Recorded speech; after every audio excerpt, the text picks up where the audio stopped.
그 다음에 두 번째로 나가는 문제가 예를 들어서 노후자금을 은퇴 시점부터 얼마를 쓸 거냐인지를 물어봐요. 얼마 쓰시고 싶으세요? 지금 현재 물가로. 대충. 선생님. 네. 글쎄요, 한 최소. 최소. 쓰면은 네. 그러니까 제가 아, 그렇죠. 보통 사람에 비해서 경제적인 관념이 없어서 네네. 저는 좀 일반적이진 않거든요. 괜찮아요. 그래서 그냥 지금 생활비를 어느 정도면 난 노후가 편하겠다. 한 100만 원? 100만 원이요. 볼게요. 25년을 100만 원씩 쓴다고 치면 쉽게 얘기해서 10년 동안 모아야 되거든요. 노후자금을. 그죠? 그러면 월에 200만 원 넘게 노후자금을 모아야 되네요. 이렇게 계산하잖아요. 이게 잘못된 계산이에요. 그래서 기본적으로 일반적인 얘기를 하지 않을 거고요. 그러면 어떤 대안이 있어? 이런 것에 대해서 우리가 같이 한번 논의를 해볼 게 이제 앞으로 4주간입니다. 이렇게 가면은요, 숨이 턱 막혀요. 지금 당장에요, 노후를 위해서 당장 살기도 사실은 그렇게 여유가 없는데 노후를 위해서 200만 원, 250만 원 모을 여력이 있으세요? 어렵죠, 그거. 그렇죠. 좀 심각하잖아요. 그러면 이제 이렇게 협박을 해서 뭘 가입시키죠? 연금에 가입하라 그래요. 그래서 금액을 크게, 이제 시간이 얼마 안 되니까 많이 이렇게 해서 노후 준비를 해야 됩니다. 이런 얘기를 하는데요. 그게 실질적인 대안이 될 수도 있겠지만 아닐 수도 있다라는 걸 전제하에 저희가 또 강의를 진행 한번 해보도록 하겠습니다. 이건 좀 중요한 문제라 제가 좀 깊이 얘기를 했고요. 이걸 어떻게 푸는지 한번 접근해 보도록 하겠습니다. 알겠습니다. 제 책이 그래서요. 아까도 여기 실장님께서 저한테 그러시는 거예요. 적게 벌어도 잘 사는 노후 50년이래요. 이 무슨 얘기냐면 노후가 심지어 이게 100세까지 산다라고 이제 표현을 하거든요. 그죠? 평균 수명 100세 시대 이렇게 얘기하잖아요. 그리고 은퇴가 빨라져서요. 보통 이제 50세 은퇴해서 100세까지 50년은 어떻게 살 거야? 이런 이제 화두를 많이 던지는데 최근에 그런 게 화두잖아요. 그럼에도 불구하고 적게 버는데 어떻게 잘 살 거야? 이거를 제가 이제 책 제목으로 감히 썼던 이유 중에 하나는 많이 버는 게 좋긴 하지만 그것이 반드시 필요한 대안은 아니더라. 그러니까 지금 여기서 제가 이렇게 도발적으로 책 제목을 쓴 이유는요. 적게 벌어서 우리가 못 사는 게 아니고요. 방향성이 잘못돼서. 네, 그래서 기존에 갖고 계신 현안의 문제들을 여기 계신 분들 제가 조금 경험상의 통계치를 좀 말씀을 하나 드릴게요. 제가 이렇게 보통 하루에 오전, 오후 이렇게 오전에 한 번, 저녁에 한 번 이렇게 강의를 합니다. 많을 때는 3번도 했어요. 이렇게 한 지가 벌써 이제 10년 가까이 되는데 10년이 넘었죠. 재밌는 거는 여기 이렇게 돈 때문에 고민하시는 분들이 평생을 고민하시거든요. 그렇지 않아요? 젊으면 젊은 대로 고민하고요. 나이가 들면 나이가 드는 대로 고민하고요. 돈 고민을 평생 하는 것 같아요. 열심히 사는데 평생 돈을 버는데. 그래서 우리가 왜 이렇게 못 살지라고, 그러니까 못 산다기보다 어렵지라는 것을 저희가 이런 강의를 통해서 풀어가다 보면 어떤 결론에 다다르냐면요. 우리가 조금 벌어서 아니면은 뭐 재테크를 잘못해서 이런 이유라기보다는 어떤 방향성이 잘못돼서 해도 나아지지 않는 이런 분들이 더 많더라고요. 그래서 여기 오신 한 80%는 어쩌면 돈 고민을 안 해도 되지 않는 분이지 않을까. 돈 고민을 안 해도 어느 정도 경제적 문제가 해결되는 분들이 꽤 많이 오세요.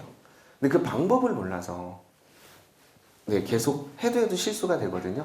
나아지지 않거든요. 그래서 그런 문제를 한번 같이 논의해보면 좋지 않을까 해서 제가 책 제목을 적게 벌어 잘 사는 노후 50년이고요. 한번 그 이야기를 처음부터 다시 한번 풀어서 가면 답이 좀 찾아가지 않을까, 답을 찾아갈 수 있지 않을까 이렇게 생각이 됩니다. 알겠습니다. 선생님은요? 패스? 네. 선생님은요? 저도 앞에 계신 선생님하고 비슷한 고민인데요. 네네. 이제 퇴직을 하고 이렇게 했을 때 이제 그때부터처럼 적게 벌어서 잘 살 수 있는 방법을 알아보려고 왔습니다. 적게 벌어도 지금까지는 어떻게 사셨어요? 지금까지는 그냥 버는 범위 안에서 저도 생각 없이 버는 범위 안에서 그냥 썼던 것 같아요. 생각을 하신 거죠. 생각이 없으면 저처럼 버는 것보다 많이 쓰거든요. 버는 것보다 많이는 쓰진 않은 것 같은데 남는 건 없었어요. 남는 건 없었다.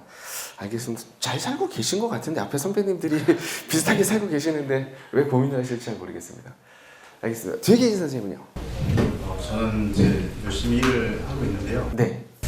서울에서 지금 집을 살려면 어떻게 해야 되는지 좀. 서울에서 집을 살려면 정말 많이 벌어야 되더라고요. 그런 하고 싶어서 좀 이런 강의를 그래도 앞으로 여기 막 현상 습관이 굉장히 수준 높다고 알고 있는데 네. 갑자기 부담을 확 주시네요. 좀 방법을 알고 싶어서. 알겠습니다. 집을 사는 거에 대해서 제가 사드릴 수는 없지만 요거에 대해서 어떤 판단을 해야 되는지는 같이 한번 강의 주제에 들어가 있으니까 같이 한번 논해보도록 하겠습니다. 알겠습니다. 뒤에 계신 선생님은요? 꼭 이번에 해답을 얻어가고 싶은 게 있어서 그게 뭐예요?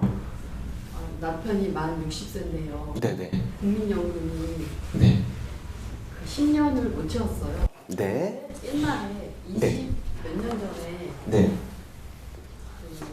그 200 얼마를 옛날에는 막 타가라고 했거든요. 그쵸. 이게 오래됐어요.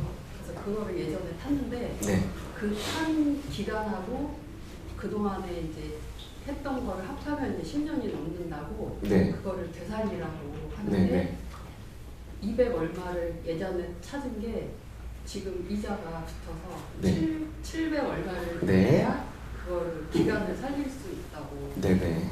하더라고요. 네. 그래서 그 500 얼마가 이자예요. 그러니까 네네. 무슨 말씀인지 알아요. 네. 네, 그래서 그 이자를 내면서까지 살려야 되는지 아니면 그냥 지금 만 60세니까 네. 62세부터 탈 수가 있다고 하는데 네. 그냥 안 타고 네. 목돈으로 받을지. 요거는 굉장히 좀 중요한 문제인데 이거는 개별 질문에 답이 들어갈 수밖에 없거든요. 사람마다 다 틀려. 개개인이 갖고 있는 상황이 그래서 국민연금에 대한 말씀을 요건 먼저 선답을 좀 드릴게요. 이자를 일단 생각하실 단계는 아닌 것 같아요. 왜냐하면 우리나라는 연금을 3층 구조로 설계를 해놨습니다. 그래서 이거 국가와 민간보험사가 같이 설계를 해놨고요. 1단계가 국민연금, 그 다음에 2단계가 퇴직금, 3단계가 개인연금 이렇게 해서 3층 구조로 지금 노후에 대한 대책을 국가적 차원에서 이제 홍보를 하고 있는데요. 국민연금이라 함은 일반 민간보험사 퇴직금과 아주 극명히 다른 내용이 하나 있습니다. 그게 뭐냐면 물가를 연동해서 받아요. 일반 연금은 물가를 연동하지 않고요. 낸 돈에 사업비를 떼고 나머지의 수익률을 받거든요. 근데 국민연금은요. 네, 사업비라는 부분을 떼는 적까지는 제가 뭐 확실하진 않지만 물가를 연동해서 주는 건 맞습니다. 그러니까 기본 수익률 플러스 물가 연동 수익률까지 줘요. 그래서 다른 연금에 비해서 똑같은 돈을 냈을 때 더 많이 받습니다. 이해되시죠? 자, 그렇다면 그냥 이렇게 가시면 될 것 같아요. 그 돈을 거기다가 그 이자를 계산하지 마세요. 이미 거기는 물가를 연동해서 미리 수익을 냈어야 되는데 선생님 그때 내지 않으셨기 때문에 그만큼 기회비용이 선생님한테 살아있었던 거고요. 그들한테 운영의 기회가 없었던 거기 때문에 이건 공평한 거예요, 사실은. 근데 다만 그 돈을 만약에 목돈으로 찾을 경우에 그죠? 목돈을 찾아서 국민연금보다 더 높은 수익을 죽을 때까지 받을 수 있다면 안 하셔도 되는 거고요. 그죠? 만약에 못 찾겠다, 너무 어렵다, 아니면 있어도 너무 리스크가 크다 라고 했을 때는 국민연금을 하시는 게 안전할 수 있습니다. 네, 근데 지금 말씀하신 내용을 들어보면 납입 금액이 그렇게 크지 않기 때문에 일시금으로 받는다 한들 목돈이 그렇게 크게 되지 않을 것 같아요. 네, 그럼 그걸 어디에 투자해서 그만큼 매월 꾸준한 소득을 앞으로 2년밖에 안 남았거든요. 받으실 수 있는 기회가 굉장히 좀 안전하지 않을까라는 그냥 개인적인 생각은 좀 듭니다. 근데 그거는 실질적으로 계산을 다 해봐야 되거든요.